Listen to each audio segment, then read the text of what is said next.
সালামু আলাইকুম দেশি ভাইয়েরা, কেমন আছেন? আশা করি সবাই ভালো আছেন। তো বর্তমান সময় হচ্ছে আপনারা ফোন কিনেন, ফোনের র্যাম থাকে 4 জিবি, স্টোরেজ থাকে 64 জিবি। তো কিছুদিন পর পর হয় কি আপনাদের মোবাইল হ্যাং করে, স্টোরেজ ফুল হয়ে যায়। তো এটার মেন কারণ হচ্ছে কি, আপনারা যে সফটওয়্যারগুলো ইউজ করেন এগুলোর ভিতরে অনেক স্টোরেজ জমা হয়। সেক্ষেত্রে এগুলো আপনারা যদি ক্লিয়ার না করেন মোবাইল হ্যাং করে, অনেক ধরনের সমস্যা দেখা দেয়। তো সেক্ষেত্রে আপনারা কাজ করতে পারবেন। আমি আপনাদেরকে লাইভ দেখাচ্ছি।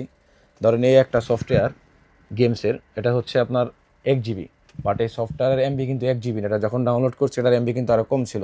সেক্ষেত্রে হয় কি, আপনার স্টোরেজ কম, এখন আপনি এটা কীভাবে ক্লিয়ার করবেন? তো আপনারা হচ্ছে কি অ্যাপসের ভিতরে যাবেন, সেটিংয়ে যাবেন, অ্যাপসের ভিতরে যাবেন, দেখেন অ্যাপ ইনফো, এখানে যাওয়ার পরে দেখবেন স্টোরেজ লেখা আছে, দেখেন 1.36 জিবিটা খায়া বসে আছে। তো এটাতে আপনারা ক্লিক করবেন, ক্লিক করার পরে নিচে দেখবেন ক্লিয়ার ডাটা লেখা আছে। আপনারা চাইলে ক্লিয়ার ডাটা করতে পারেন। ক্লিয়ার ডাটা যদি করেন তাহলে এটা হচ্ছে কি, ভিতরে যে জিনিসগুলো ইউজ করছেন এগুলো সব আবার নতুন করে আসবে। আর যদি ক্লিয়ার ক্যাশ দেন, যতগুলো ক্যাশ জমা হয়েছে, যতগুলো এমবি জমা হয়েছে, এগুলো ক্লিয়ার হয়ে যাবে। এই যে আমি দিলাম, দেওয়ার পর এটা কিন্তু 95 হয়ে গেছে, ঠিক আছে, এটা কমে যাবে। তো আপনারা চাইলে এটা করতে পারেন। এটা করলে হয় কি, স্টোরেজ খালি হয়ে যায় কিছুটা, আপনারা আবার আগের মতো ইউজ করতে পারবেন। বর্তমান সময়ে যে ফোনগুলোর স্টোরেজ কম, ওগুলোতে এই সমস্যাগুলো হয়। তো আপনারা চাইলে এটা করতে পারেন। দেখা হবে কোনো নেক্সট ভিডিও, ততক্ষণ পর্যন্ত ভালো থাকবেন। আসসালামু আলাইকুম।